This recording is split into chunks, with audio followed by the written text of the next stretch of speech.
So we tried in California on that front. This might be something you'd be interested in methodologically. So I put together a behavioral predictive battery that was very short cognitive analysis, which is basically the Raven's progressive matrices revised. We made our own matrices, but we got a good central measure of general cognitive ability, and then a good fake-proof measure of the big five. And we made it fake-proof by forcing people to choose between positive descriptors or between negative descriptors. We lost a degree of freedom, but we made the test robust against social self-presentation. I did that with Jacob Hirsch. And then so I used those tests to predict entrepreneurial success in thousands of people in Silicon Valley. I was working with a man, Adeo Resi, who ran an institute called the Founder Institute, which was the biggest early stage tech incubator in the world. I think he started 5,000 companies, something like that. And we could predict entrepreneurial ability pretty well, basically with general cognitive ability, trait openness, and a bit of a positive tilt for age. But this is what was happening in his classes. He'd get 50 people together at a very early stage in the development of their business ideas. And now and then he'd get a couple of bad apples in the group, and that would just destroy the class. And then he was spending all his time attending to the troublemakers. So he came back to us and he said, look, we're doing a pretty good job of finding people who are qualified, but we can't keep out the troublemakers. And I thought, well, could we do that psychometrically? So this might be something interesting to consider in relationship to the dark triad and the personality disorders. So, you know, there is a central factor in personality disorders. If you turn the personality disorder items in the DSM into questionnaire items, you can extract out a single factor. And one of the best predictors of failure to respond to clinical intervention on the personality disorder side is sheer number of personality disorder symptoms. So it's kind of just like a severity index, you know? So what we did was we turned the DSM personality disorder items into questions, and then we administered them to a very large number of people. And then we pulled out a central factor.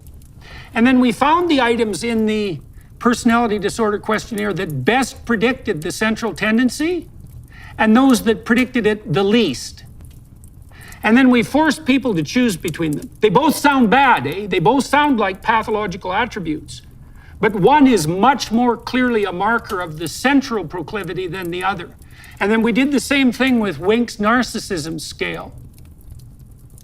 And so then we were able to identify people who had this narcissistic proclivity and a personality disorder proclivity, and we'd screen those people out if they scored more than 95th percentile, and that cut the incidence of troublemaking in the classes dramatically.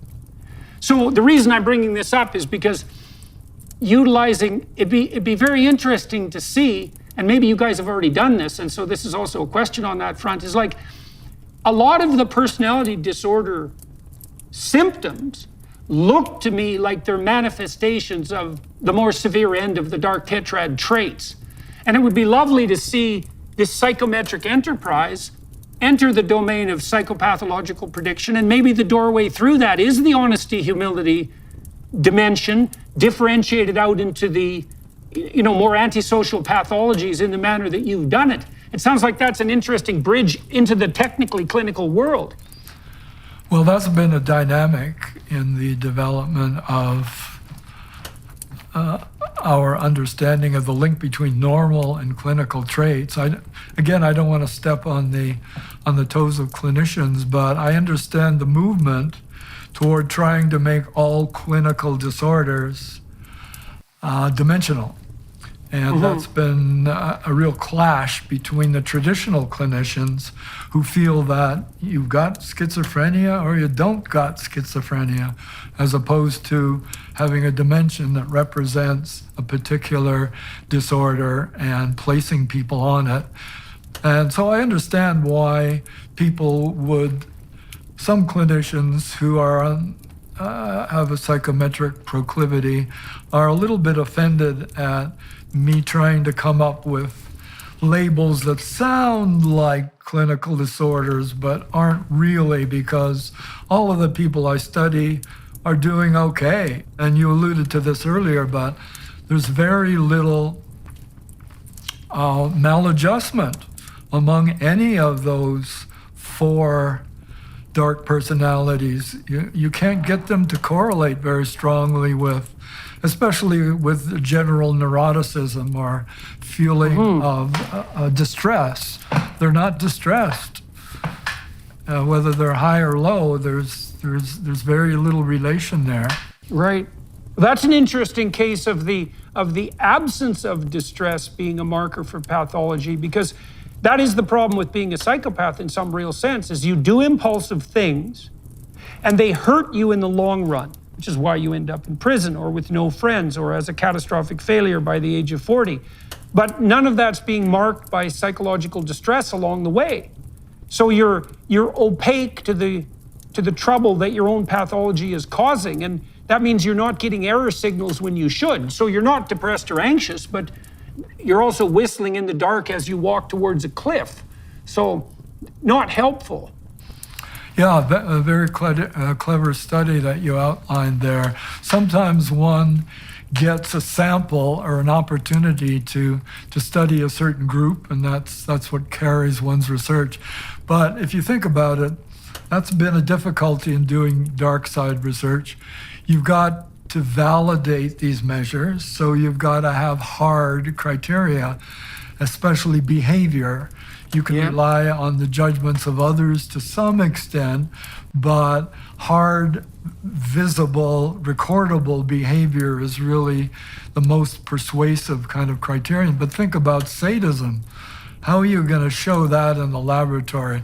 That was a real challenge to us, but in a way it was fun, developing measures that can be used, can get by these very restrictive IRB boards that look through your work and say, no, you can't do that, you can't do this. And so we came up with this notion of bug killing, which I guess I have to attribute that to Dan Jones, who came up with the notion of getting people to think that they're crunching bugs in a coffee grinder. And again, such variance. Some people loved it. We tried to anthropomorphize the bugs by giving them names. So there was a little wee container that had names like Ike and Muffin, cute little names, but they had to take these bugs, put them into the cruncher, press down, and hear what sounded like bug parts flying apart. It was actually just coffee beans. But again, like the Milgram study, they thought they were doing it. And when some of the subjects say, hey, got any more? That was fun. Other people were so horrified to think about the whole idea, they just ran out of the lab when we described what we wanted them to do. Lovely to have variance like that when you're studying something sensitive like sadism. We also use voodoo dolls. I'm not sure if you're familiar with that research. Giving subjects a cute little doll and saying, think of the person that you really dislike. Now we're going to leave you alone for 5 minutes, and you're welcome to take this set of pins and stick them into the doll to represent the degree to which you hate them. And again, lots of variance there. We come back after 5 minutes, and some of these dolls are full of pins. And that tends to correlate with, I think this particular study was actually showing the dark tetrad measures in comparison to questionnaire measures of psychoticism, which is, in a sense, answered the question that you often pose yourself when you're listening to a horrible crime described on television, and you wonder, this is such a horrible crime, was the person crazy? Or was the person nasty? And that has legal consequences, doesn't it? You're crazy, you're not guilty. You're just nasty. You can go away for some time for doing nasty stuff. And we found actually that both contributed to the extent that you can measure psychoticism. with the questionnaire measures, debatable. We found that independently, the dark tetrad and psychoticism predicted the number of pins that you stuck in this sorry little doll that you were given.